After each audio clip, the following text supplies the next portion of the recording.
Obrigado, presidente. Presidente, eu quero me somar à manifestação feita pelo deputado Aliel, deputado Atis, deputada Alice, rejeitando o projeto que foi apresentado. Então, eu quero acompanhar o parecer da deputada Alice Portugal. Em primeiro lugar, presidente, eu quero fazer um registro. O Brasil é um país que tem uma história de luta social muito importante. E o movimento da juventude, o movimento dos estudantes, o nosso escritor Arthur Poerner apontava desde as lutas dos estudantes jesuítas, na época do Brasil colonial. A juventude sempre teve um protagonismo relevante na luta popular do Brasil. E, ao mesmo tempo, é curioso, é muito curioso, que determinadas organizações políticas reacionárias, quando tentam ferir, atacar a democracia, quase sempre miram em organizações da juventude. Não por acaso, no dia 31 de março de 1964, consumado o golpe militar que instaurou uma das mais duras ditaduras que o nosso país viveu, a sede da União Nacional dos Estudantes foi incendiada. Não por acaso, os jovens, muitos deles, que foram às ruas para fazer a defesa da democracia, muitos deles inspirados no movimento estudantil, sofreram nas masmorras, nas torturas, mas nunca desistiram de fazer a luta. Em 1968, quando a ditadura prendeu perto de 1.000 estudantes em Ibiúna, no dia seguinte, as ruas do Brasil foram tomadas por estudantes, pelo movimento estudantil, que gritavam: "A UNE somos nós, nossa força e a nossa voz". Eu relembro esses momentos para afirmar que ataques só foram sofridos pelo movimento estudantil muitas vezes, e esse movimento teve capacidade de reagir. Como diria Onestino Guimarães, desaparecido até hoje, ex-presidente da UNE, desaparecido até hoje, quando denunciava os ataques ao movimento estudantil, ele dizia: podem me prender, podem nos torturar, podem até nos matar, mas sempre voltaremos, nos multiplicaremos e seremos milhões. Eu faço esse registro sobre a história da luta social dos estudantes do Brasil para dizer que é muito pequeno a leitura de um período da história e a abstração de toda a trajetória de luta dos estudantes brasileiros.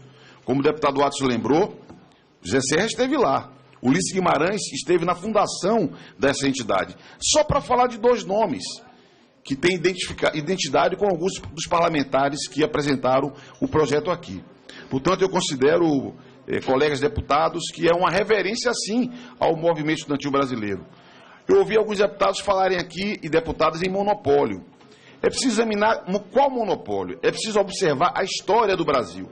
O Brasil, diferentemente de outros países, possui uma dinâmica de organização dos estudantes de construção unificada de entidades locais e nacionais. Aliás, uma vez mais voltando ao período militar, a ditadura desrespeitou os centros acadêmicos e criou diretórios acadêmicos. A ditadura criou diretórios centrais de estudantes para estruturar uma estrutura paralela de organização estudantil.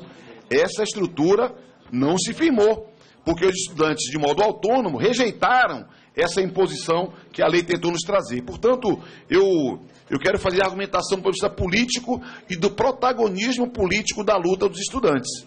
Eu entendo que aqui há deputados que talvez guardem traumas desde a sua época de universidade, porque na luta estudantil, às vezes o cara ganha, às vezes o sujeito perde. O sujeito perde, às vezes ele carrega um trauma para a vida inteira, como o dono da bola. Se o camarada não conseguiu entrar no time para jogar, ele bota a bola debaixo do braço e vai embora. Mas o deputado, tão jovem, não pode se somar com ideias tão conservadoras. Por isso eu quero fazer um apelo pela rejeição desse projeto. O deputado Atis falou uma coisa importante: isso é parte da formação cultural da nossa juventude, o acesso à arte, à cultura, ao esporte, que esse mecanismo pode permitir. Por isso, presidente, eu quero me somar ao relatório apresentado pela deputada Alice Portugal e fazer um apelo de coração, um apelo aos colegas dessa comissão que acompanhem o relatório da deputada Alice Portugal, de modo que nós possamos fortalecer a organização da sociedade brasileira. Concluo, presidente, fazendo apenas um pequeno registro. A presidenta Dilma sancionou ontem a lei da chamada reforma política. Todo mundo aqui, ou grande parte, deve ter ficado insatisfeito com a resultante dessa reforma política discutida no Congresso. Eu, comemorei o fim do financiamento empresarial, mas confesso que fiquei frustrado com o resultado da reforma. Por quê? Não fortaleceu os partidos, não fortaleceu a democracia direta, não vai ampliar a participação popular.